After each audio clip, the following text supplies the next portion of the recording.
set of hearings on the Christchurch City Council Draft Long-Term Plan 2015-25. We have relatively strict timeframes to adopt, given the number of submissions. We have had a few drop out during the course of the day, but we're seeking to fill those in order to complete the number of hearings that we need to complete, or hear the number of submissions that we need to hear before 5 o'clock on Saturday when we complete. So, could I invite Paul Piesse to come forward? Thank you. I presume any seat? Yeah.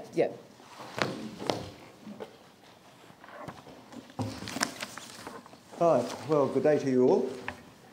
I'm here representing formally myself, but I suspect in the essence of what I have to say, a whale of a lot of other people who are not here present.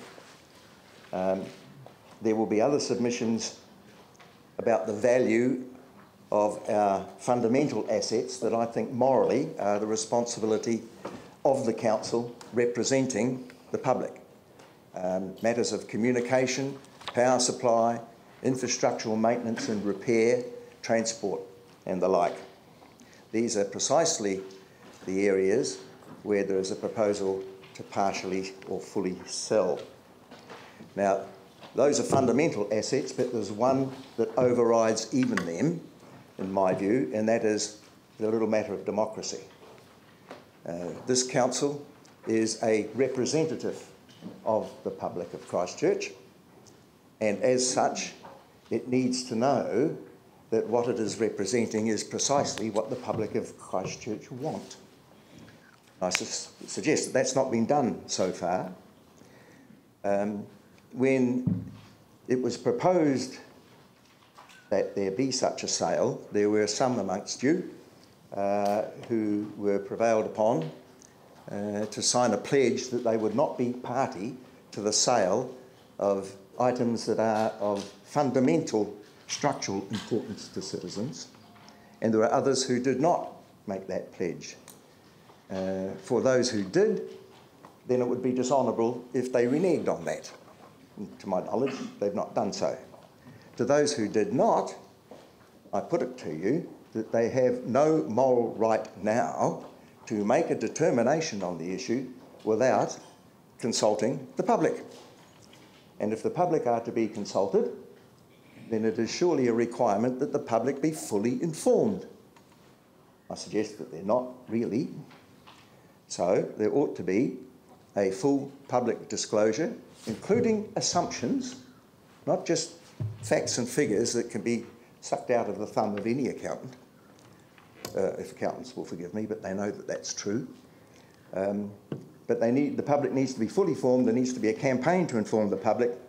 And for those who have not pledged a position before the last election, there needs to be either a withdrawal or an abstention on the matter. Otherwise, it is, in my view, and I put it to you, quite dishonourable on a matter of such substance to vote on behalf of the public of Christchurch, given that they are supposedly representatives of the public of Christchurch.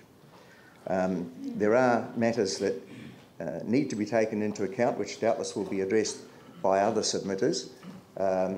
For example, the suggestion that this matter has been ideologically preordained by the appointment of Cameron. First of all, to advise you to sell, and secondly, to be the beneficiaries by being given the contract to arrange the sale, which seems to me rather dodgy. And I put it to you that that matter needs to be addressed because that company is ideologically predisposed toward privatisation. It is not independent and hasn't been, and its track record in the state sector indicates that that's the case. So without further ado, I simply reiterate that if you have not campaigned on this issue to sell, then you have no moral right now to vote that way. I'm quite happy to answer any questions. Tim. What are your thoughts on, if it comes to that, the thought of leasing rather than selling? Well, it depends, because the track record on leasing, there was a council in Auckland that leased its water supply for, I think, some 30-odd years. This was prior to the amalgamation in Auckland. And you'd have to look at the terms and specifics of such a lease. But I think in Auckland, from that area, would have told you at the time that it didn't work for them. What really matters is ownership and control. In the final analysis, you'd be right in that ownership is ultimately control, but if you assign that control away for, say, 30-odd years, which is what happened in, was it Papakura, Paparanga, somewhere up there? Then the answer is no. It's an abject reneging on a responsibility. Yep, Tim. But you kind of knocked that on the head, didn't you? When you said it comes down to the contractual agreement of that lease. Yeah, but a contractual agreement for what term? 30 years? Well, I mean, it's totally open. I'm just suggesting rather than, you know, there's an option if needed. That's all I'm saying.